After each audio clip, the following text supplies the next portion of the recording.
Sentence subject plus verb plus object, আমরা এটা দিব ব্রিডিং গ্রাউন্ড অনুযায়ী, according to breeding ground, grammar according to breeding ground. Okay, subject কি হবে? একটি বাক্যে যে কাজ করে, যেমন রহিম প্লেজ ফুটবল, এখানে কি খেলাটা রহিম খেলতেছে না? জি। আমি যদি জি। এখন লিখি রহিম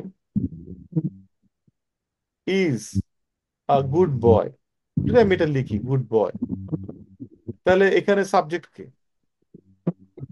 রহিম। রহিম রহিম। রহিম।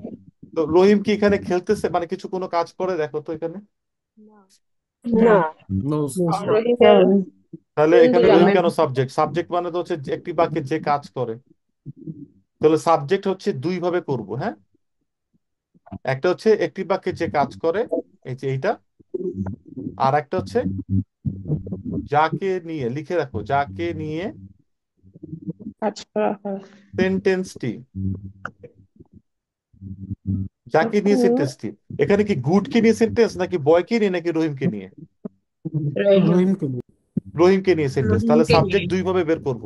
একটা হচ্ছে যে কাজ করে, রহিম প্লেস ফুটবল, আর একটা হচ্ছে যে রহিম ইজ এ গুড বয়। যাকে নিয়ে। সাবজেক্ট দুই ভাবে, তাহলে আমরাই তো সাবজেক্ট আনবো, ইয়েস অর নো? আমরা লিখতে গেলে আমরা সাবজেক্ট আনবো না, ইয়েস। ইয়েস। নাকি? আমরাই তো সাবজেক্ট আনতেছি, so আমরা সাবজেক্ট আনার পরে অলওয়েজ চেষ্টা করবো তাহলে সে কাজ করে এরকম ভার্ব আসতে, অথবা সে কাজ করে না তাকে নিয়ে কথা হচ্ছে সেরকম একটা ভার্ব আনতে, বা অটোমেটিকলি এটাই আমাদের আসবে, to be very honest. Okay, so সাবজেক্টটা বুঝা গেছে, রহিম প্লেজ ফুটবল,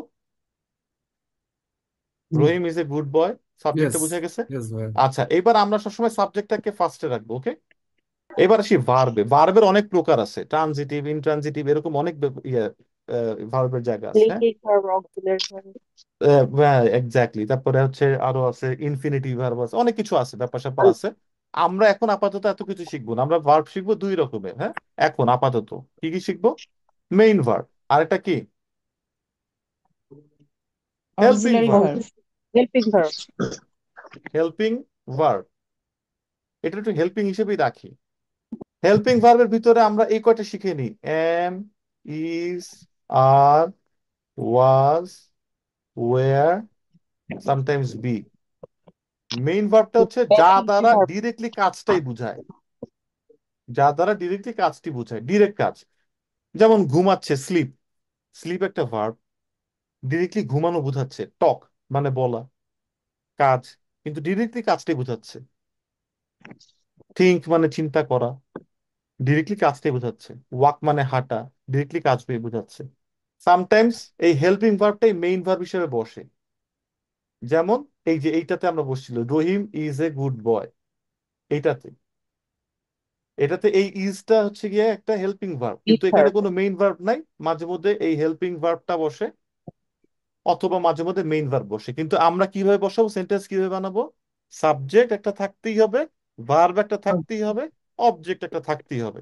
অবজেক্ট আরো এক্সটেন্ড করা যায়, এগুলো আমরা পরে শিখবো, প্যারালিজমে শিখবো, কম্পাউন্ডের ওইদিকে করবো। বাট এখন দরকার নেই, এখন তিনটে শব্দ বুঝলাম। ওকে, এটুকু তিনটে শব্দ বুঝতে পারছি। তাহলে ভাই অবজেক্টটা কি?